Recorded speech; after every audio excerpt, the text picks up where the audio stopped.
The bar was buzzing with laughter, music, and the clinking of glasses. It was the kind of place where rough voices filled the air and neon lights barely softened the edges of trouble.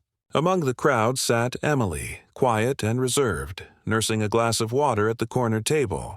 She wasn't there to party. She was there because her best friend dragged her out after weeks of trying to convince her that she needed a break from her heavy life.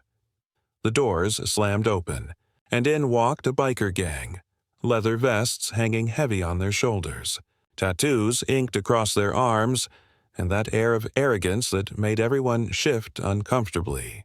Leading them was a man named Cole, tall, intimidating, and known for never backing down from a fight. He spotted Emily instantly, her plain shirt and modest posture making her look like the odd one out in a place full of noise and boldness. As the night stretched, Cole approached her table with a smirk. He leaned down, too close, the smell of alcohol hanging on his breath. "You don't belong here, sweetheart," he said, his voice dripping with mockery. Emily ignored him, hoping he'd walk away. But Cole wasn't the type to take silence as an answer. In a flash of arrogance, he tugged at her shirt, ripping it at the shoulder seam, laughter erupting from his crew behind him. Gasps spread through the bar. Emily froze, clutching the fabric, her face burning with humiliation. But then something shifted. As the torn fabric slid, her tattoos became visible. Beautiful, intricate designs covering her arms and upper chest. They weren't random drawings. They told a story. On one side, a soldier's helmet surrounded by angel wings. On the other, a pair of small footprints, dates inked below them. Across her collarbone, words etched in bold. "For those I loved and lost." The room grew silent. Cole's laughter caught in his throat. His eyes locked on the tattoos and his knees buckled beneath him. He fell forward, right there in front of everyone.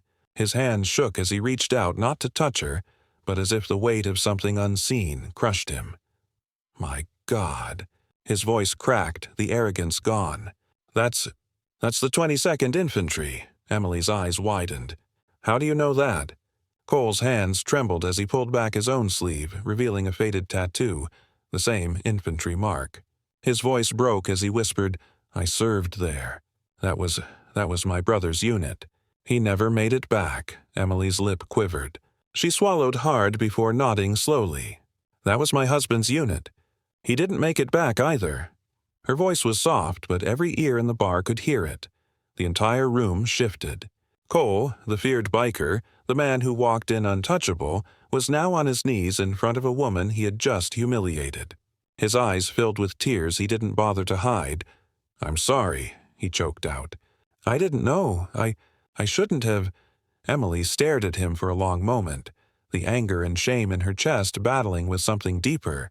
She saw not a thug in front of her, but a broken man carrying his own invisible wounds. Slowly, she extended her hand. "Stand up," she said softly.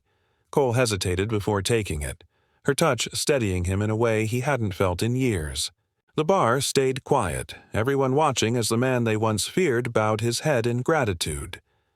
Emily adjusted her torn shirt, her dignity intact despite the moment.